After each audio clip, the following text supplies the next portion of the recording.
Hey guys, Ramsey here. Welcome to another video. Today we have a late night insight or quick hit video, whatever you want to call these late night videos. I still like Rich Mitch's name the best. Late night insights fits perfect. And this is going to be from the house of Naomi Goodsir, which is a house I've actually never talked about on the channel before. And I know they have quality stuff. I need to dive into this house a little bit more. They have one in particular called Bois d'Assassin, and I think that was like a decade old now. It's been a while. It was created by Julian Rascanet. That's on my, to sniff list or to maybe even blind buy because it looks like it's right up my alley. But it's a smoky, woody scent. And but the fragrance we're going to talk about today is actually the newest one from the brand, and it's from the great magician Bertrand Duchefort. You give him incense and he just creates magic with incense. And this is called Corpus Equus. And it is a Bertrand Duchefort. Of course, there's going to be frankincense in here. There is this smoky-like aspect to it. Parfumo shows smoked woods, which is interesting because my wife today made me take her out to go get sushi.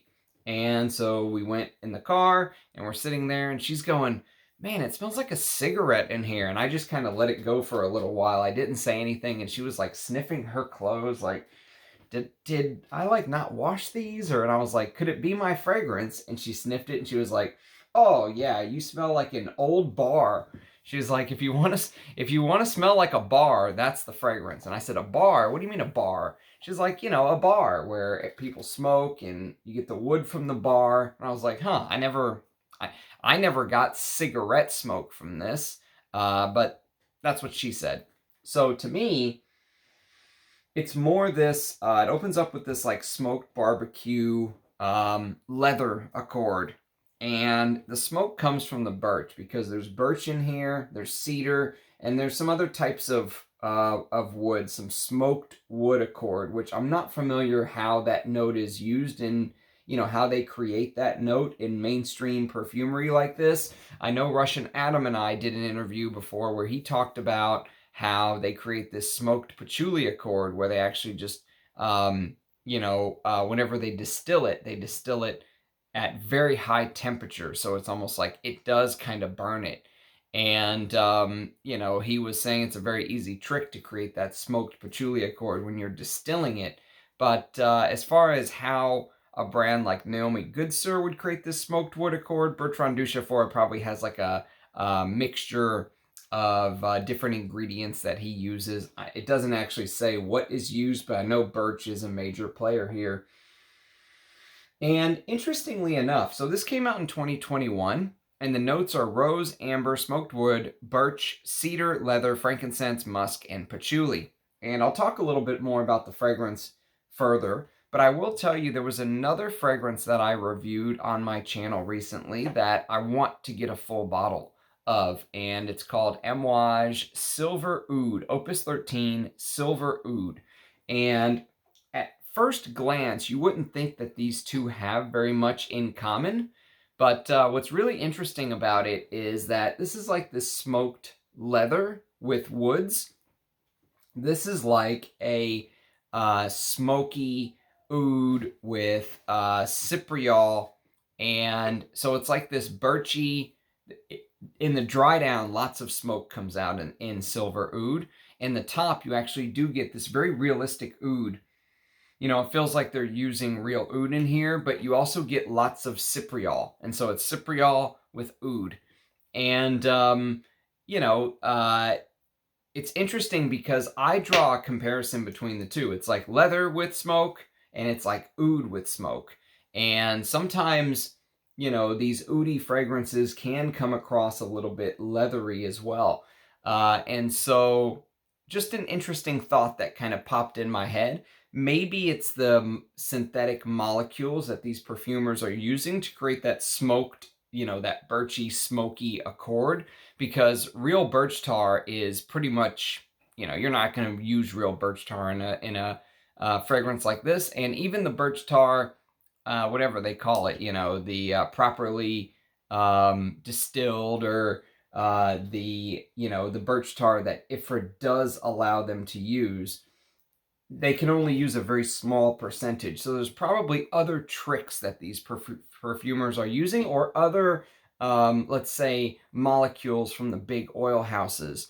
And maybe the way that that Amouage's Silver Oud and Corpus Equus by Naomi Goodsir got to that smoked accord have something to do in common. Interestingly enough, I'll come back to this by the end of the video. So, every single review that I read on any of the sites, whether it's Parfumo, Fragrantica, Base Notes, they all basically say the same thing. This is a challenging, naughty, animalic leather fragrance to wear, and you know, it's not for the faint of heart, and it's almost so animalic and challenging that it's unwearable. And coming from my point of view, I completely disagree with that. I think that this is a beautiful, extremely wearable, slightly animalic leather with that smoke accord. And the animalic aspect, which I get, is much lighter and slighter, lighter, and much less pronounced than the way that the reviewers will make it seem. Now, I have a very strong penchant for animalics. They do not bother me as they do many other people. I have a huge tolerance for animalics, let's say. And so take what I'm saying with a grain of salt, because someone else may smell this and they may go, oh my God, this is, you know, my wife thought cigarettes. Reviewers that I'm reading write comments are saying animalic, you know, it's like being right next to the horse, and I don't agree with that at all personally. I also realized that there is a very likable sweetness to this fragrance, and it was there from the very beginning, but not one of the sweetnesses that makes me go, disgusting, but kind of sweetness in the same way that Silver Oud has this sweet, you know, at least enough sweetness to where it makes the fragrance a little bit more wearable for the masses, okay? And I feel that Corpus Equus has the same thing. So that's two big, you know, similarities between the two perfumes. Corpus Equus has this, they both have this, you know, smoky note that will remind you of one another, and they both have this underlying sweetness. And I'm not really 100% sure where it's coming from. It very well could be the amber accord that they used. I think they both have a note of amber, and also maybe some sweeter musks. But other than that, I can't really think about where this sweetness is coming from. And I didn't pull up Silver Oud, but let me pull it up just to see if there's some notes in common while we're just kind of talking out loud here. Yeah, so Silver Oud actually does have bourbon vanilla absolute in it, which I don't think is, you know, naturally as sweet as some of like vanillin or other vanilla, you know, compounds that are used, but I think that will add a little bit of sweetness. Also, Gaiac wood can sometimes come across as like barbecue-like. There's Gaiac wood in Silver Oud. It just says smoked woods with Corpus Equus, but I really would be surprised if it wasn't, if Gaiac wood wasn't a part of this smoked woods formula, let's say. And so they both have this beautiful animalic contrast. Leather, you know, with that smoky accord. And here, what they've kind of used to add this poshness. I think one of the reviewers, what did he say? He said, I think I made a note. He said it's very polished. And he said what's polished about Corpus Equus is the rose and the amber. And I completely agree. The rose and the amber give Corpus Equus this polished-like vibe when you contrast it with the leather and the smoke that I've been focusing on so heavily. And Silver Oud by Amouage also has this polished side of it as well, but I think it was more the cypriol and the bourbon vanilla, and then the more animalic side of things for silver oud is obviously the Assam oud and the castoreum, and the birch is still there to kind of add this this smoky aspect. So I just found it a very interesting comparison, because even though in scent they don't remind me necessarily of one another, because they get to, they get to the end point in their journey by taking different paths. Amouage is using the oud, castoreum, Corpus Equus is using the leather and the rose and amber. They feel like they're both kind of traveling on the same road. They're each doing their own thing, but they're traveling on the same road. They live in the same country. They speak the same language, if that makes sense. And so it was just an interesting kind of, thought that popped into my head, because I've been wearing this all day. Corpus Equus was my scent of the day. It wasn't something that I just applied at night. If you go watch my Roja Dove countdown video I did today, top 35 countdown of my favorite Rojas, you'll notice this was actually my scent of the day today. And so one thing that I was thinking while I was wearing this today too, is because it has that rose, which actually is somewhat present. If you don't know that the rose is there, you might have a hard time picking out exactly what that rosy, ambery scent in the background that polishes everything up is. But once you know it's there, what kept kind of coming into my head is that this would smell amazing on a woman that had the intestinal fortitude to wear Corpus Equus. This is a ballsy scent. This is a scent that, takes a lot of guts to wear something like this, especially nowadays. And the other thing that I really realized while wearing this, something to point out, to give you guys some of kind of what was going through my head as I was wearing it, is the first time I sprayed it, I thought, maybe there's like a ghost of iris in this fragrance. And you guys know that iris and leather is a killer combo. In fact, it's probably one of my favorite combinations as far as different notes and accords go. I love it when fragrances use both iris and leather. Those two combinations are in so many of my favorite fragrances of all time. It's in, for example, one of the top 5 Rojas I mentioned today, Great Britain. It's even in fragrances where you wouldn't expect there to be iris and leather, like Bel Ami has orris, iris, and leather.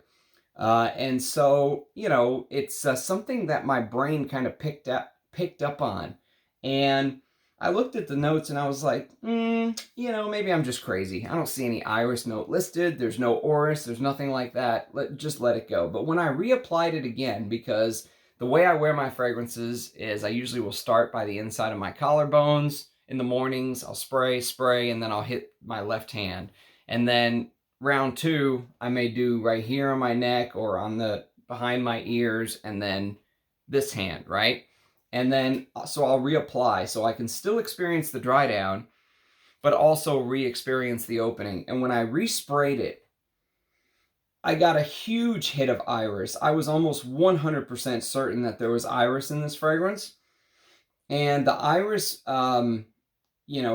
really works with the rose and the amber to add that polish. And Bertrand Duchaufour is a master at contrast. He's also a master at, I think, trying new things and kind of being ahead of the curve. Many of his fragrances over the years will get discontinued just because they're so far ahead of everyone else. I mean, Bertrand Duchaufour is the magician. He is a nose that no matter what brand he works on, I want to smell it. There's actually one I plan on doing an early impression on from him very soon. It's called Into the Oud by Astrophil and Stella. Anything he does, I want to smell, no matter what. Because he's one of my favorite noses over the last, 15, 20 years. So it just hit me that, man, this really smells like you're getting a touch of iris and maybe a little bit of this resinous like labdanum. There's no labdanum listed, but it kind of does feel that way. And if I, to me, it's extremely wearable. If I close my eyes imagining that I'm standing next to a horse in a stable is not something that I think I would naturally do. You know, in my brain, I don't think I would have came to that conclusion if it wasn't for the marketing, because the marketing basically says that they describe this like as a white Arabian horse with a fiery, petulant nature, with an enormous heart. And they call this fragrance dark. They call it brooding. They call it formidable, magnificent, furious, legendary, wild. Those are some of the notes that the Naomi Goodsir website lists as being descriptors for this fragrance. And it says it's a deep, black, animalistic composition with assertive leathery notes. And I will tell you this, that black, animalistic composition, when I think about black leather, it wouldn't be this. I would not think black leather. I would not think deep black. Usually those are like super dark leather fragrances. This, remember, I just said I thought there might have even been iris in here to smooth everything out. There's rose and amber to polish everything, like one of the gentlemen said in a great review that I read. And maybe it's because all of my favorite leathers are from the 70s, 80s, or even like that Peau d'Espagne that I wore yesterday from Santa Maria Novella. That's from 1901. So my favorite leathers go back to a different age, a different era, a different generation. And, you know, they really were truly animalic. So when I smell this, I don't smell the animalics that maybe other people that you're reading reviews on smell. Yes, it does have that animalic touch, but if you compare this to something like Bel Ami, Derby, Quai by Chanel, Polo Green, Jules, you know, this does not smell wild, dark, animalic, horse-like, challenging. Those are not descriptors that I would use. This just smells like a beautiful smoky leather. And it smells very modern to my nose. There's something about the way Bertrand Duchaufour built this where it smells extremely wearable and very modern. We went out to a fancy sushi restaurant and I wore this and felt like I fit right in. You know, and I don't think it's challenging at all. And the combo of iris and leather, which I swear is there, I think plays a major role. And this is the imagery that I would get. So if you wanted to force me to use the horse and the barn imagery, what I would basically say about this scent is imagine that you had this old barn that caught fire long ago. Okay, so the pieces of the wood, the rafters, let's say there was a fire, and it blackened the wood. And let's say that the owner was a little strapped for cash and they brought in some structural engineers. They looked at it and they said, you know what, this is, it doesn't look nice. The wood is charred, but it is not going to come down or anything. You could still use it. You could still use the barn, but obviously you have this charred wood from in the rafters, right? And so the owner decided, you know what, we're not going to get it fixed. We're just going to leave it as it is. So you have this horse, it lives in this barn where there was some sort of fire damage at some point, and the wood was charred. And the structural integrity of the barn is still intact, so after it gets burned, think about all of the other things that are happening to this barn, okay? There's rain, there's sleet, there's snow, there's blazing sun depending on the season. So you're smelling this barnyard wood, not like barnyard oud, but barnyard wood that has been charred and burned. But underneath that charred and burned element, you also smell wood that was wet. You know, you smell wood that was wet. You smell wood that was sun-dried. You smell wood that, expanded and contracted from the cold. That's the image I want you to imagine in your mind, that charred, burned, wet barn wood that is maybe soaked wet. So it is charred, yes, but there's other elements that have been on there. And if there's any horse smell, the smell of the horse, you know, wafting up to the rafters, it's not like you're standing directly next to the horse. It's like you're sitting in the rafters of the barn looking down on the horse. And if you smell some sort of a horse smell, you know, maybe it's a little bit maybe you think you smell the horse, but the horse is still kind of far away. That's the vibe that I get from this perfume. And there's also this slightly suede-like smell. So the leather doesn't feel black and animalic to me. That's the other part of this, is it doesn't feel like this super dark leather. Yes, you have the charred wood, but it almost feels like, I mean, you're smelling one of the most beautiful suede fragrances. If you go back to my video yesterday about Spanish leather versus Russian leather versus modern suede-like leather, ambery suede-like leather, this would definitely fit into the modern suede-like leather. And maybe because it has this modern suede-like vibe about it, I don't see it as animalic as the leathers of the days gone by that I really know and love. You know what I mean? Like that Peau d'Espagne, the Spanish leather that literally translates to Skin of Spain by Santa Maria Novella from 1901, that I was so blessed by my friend Armando, who sent me some samples, who just hit the nail on the head on that one. That smells way more animalic to me than this. I mean, this is child's play compared to that one. You know, the civet and the way that it has this sexual innuendo, to me, is much more the animalic style that I prefer rather than this. But this is what is modern and popular. Obviously, in 2021, there was a big smoky trend between these two. These were two of the biggest, I think, animalic fragrances of 2021, you could say. So, yeah, I mean, that's kind of my thoughts. I really do like it, but this fragrance has an issue. It has a little bit of a problem in my mind, and the problem is silver oud.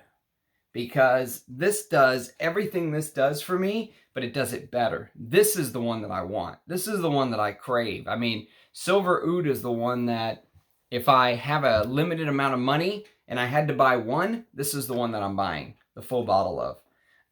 While this is still good, and while this is still full bottle worthy, there's just something about it that just doesn't, it just doesn't make me go, God damn it, I gotta reach for my wallet and get this right now. You know what I mean? It is good. I can appreciate it. It's a Bertrand Duchefort. I mean, it's gonna be good. I don't think I've ever smelled a Bertrand Duchefort that was not good. And it is full bottle worthy. However, when I want to wear a leather, I'm just gonna reach for Leonard Porom. I'm gonna reach for Bel Ami. You know, I'm going to reach for Polo Green and Jules and stuff like that. It's, so leather is a very tough thing for me, because I really feel like I've smelled all of the best leathers. And so new leathers nowadays really have to be just one of the most amazing things ever. And while this is very good, I think I would rather buy this DNA, this Amouage Silver Oud. I was very taken with. And so something with the Cypriol, the oud, works a little bit better with that smoked note to me. And I think there's castoreum here. And the castoreum keeps my interest a little bit more. It doesn't let my nose focus on the smoky note, that smoked birch, as much. The castoreum in Silver Oud, I think, brings just another level of enjoyment for me. So that's kind of my take. These quick hit videos, these late night insights, shout out to Rich Mitch for coming up with that fantastic name. You know, this is one of those things. Shout out to my friend Jonathan, 1970, who sent me this sample. Thank you very much, my friend. I know you sent me this a long time ago, like 6 months ago. And I've been putting it off and putting it off and putting it off. And I'm glad I finally got a chance to talk about it, because it deserves to be talked about. And so these videos are really about me putting my thoughts on paper, because I want to create this library on Channel Ramsey where you will be able to go view the different brands, pull up my thoughts on the fragrances. And something like this where I'm not going to have a bottle, I mean, unless Naomi Goodsir all of a sudden starts sending out bottles like Fragrance Du Bois, I'm not going to have a bottle of this. And so, you know, I wanted to put my thoughts out there. I want to make it like a little library where you guys can kind of click around and see my thoughts. And even though I don't own a bottle, you can still hear my thoughts on something like this, thanks to the generosity of the FragCom of you guys. So thanks for watching. If you have experience with the brand of Naomi Goodsir, let me know. It's the first one I've talked about on my channel. Hopefully there will be more to come. I know they have some banger fragrances. If you have experience with this particular one, Corpus Equus, do let me know what your thoughts are in the comments. One other thing, if you like, oh no, I might have moved it. Oh no, here it is. If you like fragrances from this brand, this Beaufort, you know, they do smoky, crazy fragrances tied to all kind of things, liqueur and oud and metallic notes and blood. And, you know, yes, there's smoky notes in Corpus Equus and there's smoky notes in Silver Oud. But this Beaufort brand, if you like that idea of smoke, they do it so amazing. And thank you to the gentleman that sent me this. You know who you are. I think he wanted to remain anonymous. My FragCom fairy god people sent me this. And so if you're into the smoke, if you're kind of liking what I'm telling you, and you want to put a house on your radar to kind of sample that does smoky notes amazing and take chances, kind of like the old Amouage used to do. They used to take chances with their fragrances. They were complex and daring. Check out this house of Beaufort. This one's called Iron Duke, but I also did a video on Rake and Ruin, and both of them are absolutely amazing. So anyways, just a little side note that popped into my head since we were talking about smoke. So thanks for watching, everybody. Thank you to everyone who liked and commented and subscribed. I know you don't have to do that. I hope you're getting some benefit out of these videos, and I hope to talk to you again tomorrow. See you tomorrow with another video. Cheers, guys. Bye now.